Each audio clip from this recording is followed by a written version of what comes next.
to ensure everyone is paying their fair share of taxes. And the emerging plan largely centers around new taxes on business owners. The plan's backers pitch it as a way to close a tax loophole on the richest Americans. The proposal would reportedly expand the current tax on these businesses to apply to active owners who make more than $400,000 annually, levying a 3.8% tax on currently untaxed earnings. The budget watchdogs over at the Center for a Responsible Federal Budget estimate that broadening this tax could raise over $200 billion over the next decade, substantially shoring up Medicare's deficit. The Tax Foundation estimates that those two changes together bring in north of $300 billion to the Treasury over the next decade. And Democratic Senator Chris Sinema could block tax hike proposals, and her vote is crucial for passage of any deal, and she has opposed proposals to raise taxes throughout the negotiations. And millions of dollars in new stimulus checks, everybody, will begin to be issued to all residents in several states and cities. Many Americans can expect a brand new relief payment in just a few weeks. And to combat rampant inflation and guard against the growing threat of recession, an increasing number of states and cities across the U.S. are sending tax rebates or inflation checks to eligible residents. The South Carolina governor has signed legislation to send taxpayers up to $800 by the end of 2022. And many South Carolina taxpayers get hundreds of dollars in a one-time rebate this year. Only people in South Carolina who paid state income tax will receive a rebate, which is around 1.5 million filers. About 44% of filers who do not pay state income taxes will now receive a rebate. The rebates will cost the state about $1 billion, and the State Department of Revenue must issue the rebates by the end of the year. And state lawmakers also passed an income tax cut bill, which reduced the number of income tax rates from 5 to 2, and immediately cuts the top rate from 7 to 6.5%. The top rate will be reduced to 6% over a span of 5 years. Massachusetts announced a $500 million package of tax breaks around a framework for structural changes to our tax code that put money into the pockets of lower and middle income residents. The Massachusetts legislature announced it would establish a Taxpayer Energy and Economic Relief Fund to issue economic relief rebates for individuals. According to state lawmakers, a one-time tax rebate of $500 will be issued before September 30th. In addition, there will be a one-time rebate of $250 for a taxpayer who files an individual return and $500 for married taxpayers who file joint returns. So their summer vacation. Unfortunately, this story is not unique, and right now, more than 2/3 of Americans have been forced to dip into their savings to pay for grocery and gasoline. This is the reality of an economy that has been wrecked by Biden's socialist spending spree. These policies have consequences, and it is estimated that American families will spend an additional $460 a month because of inflation. Just this morning, it was reported that inflation rose by 9.1% in the past year. Let's call this 9% inflation what it is. It is a tax on workers and families, and it is having a severe impact on my community.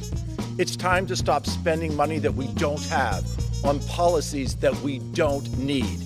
It's time to return to fiscal responsibility. Thank you, and I yield. Senator Warren. Thank you, Mr. Chairman. American families are getting hammered by soaring prices while giant corporations are raking in huge profits. And one big reason for that is that corporate lobbyists have rigged our tax code to reward offshoring. Now, offshoring means fewer good jobs for American workers. It also means overseas supply chains that keep breaking on American consumers. Professor Shambaugh, if confirmed, you would be Treasury's top international official leading work on investment issues. So today I wanted to talk with you about how our tax code disincentivizes investments in U.S. manufacturing. And I'd like to talk about AbbVie, the company that the chairman just raised, a big pharma company known for jacking up drug prices and exploiting tax breaks for offshoring. Now, AbbVie has manufacturing in Ireland, where it pays just 12.5% of its profits in taxes. Now the U.S. has international minimum tax rules that are supposed to prevent the abuse of tax havens, topping up AbbVie's tax bill if it pays too little overseas. But giant loopholes in this minimum tax mean that AbbVie still gets a huge tax break for investing in Ireland instead of the U.S. Professor Shambaugh, do you agree that our tax code should level the playing field for U.S. manufacturing and incentivize investments in the U.S. rather than in tax havens? I would agree that we would want our tax code to encourage investment and production in the Now, if you guys missed out on any stimulus money, you may be able to claim it right now. There is a deadline that you have to take action by. Now, the federal government has confirmed that hundreds of thousands of people are missing out on unclaimed relief checks. Here is an update on tax credits. In a push to ensure that more low-income families get a chance to receive enhanced child tax credit payments for the year 2021, the Biden administration, the Treasury Department, are promoting an online portal to help families claim the child tax credit benefits without having to file a tax return.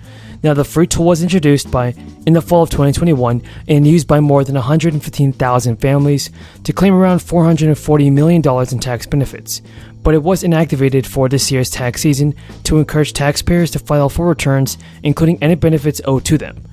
Available across mobile devices and on desktop, the portal can be found online. So when President Biden enacted the American Rescue Plan in 2021, the child tax credit was expanded for one more year, making it the largest U.S. child tax credit ever, and providing most working families with $3,000 per child under 18 and $3,600 per child 6 and younger. Now, the child tax credit benefit was enhanced for 1 year only, and without further expansion or the adoption of President Biden's Build Back Better framework this year, this credit will revert back to its original maximum amount of $2,000 per eligible child. The return to pre-crisis payments will certainly have a significant impact on families, many of whom are already struggling to provide basic needs for their children. For the 2021 tax year, minimum earnings and requirements were waived. The child tax credit, making the credit available to a greater number of recipients, the American Rescue Plan, also made the credit fully refundable and provided tax credit options for families to take half of the credit in 6 monthly payments. Those eligible can use the portal to submit information to receive the remaining portion of their credit. For those eligible and who have not received any of the child tax credit payments, there has been an outreach movement by groups and government agencies to better communicate eligibility and registration concerns. A significant amount of families did not know if they were eligible for the credit or were wary to register through government portals or digital platforms. Now, taxing the wealthy is a big topic in Washington these days.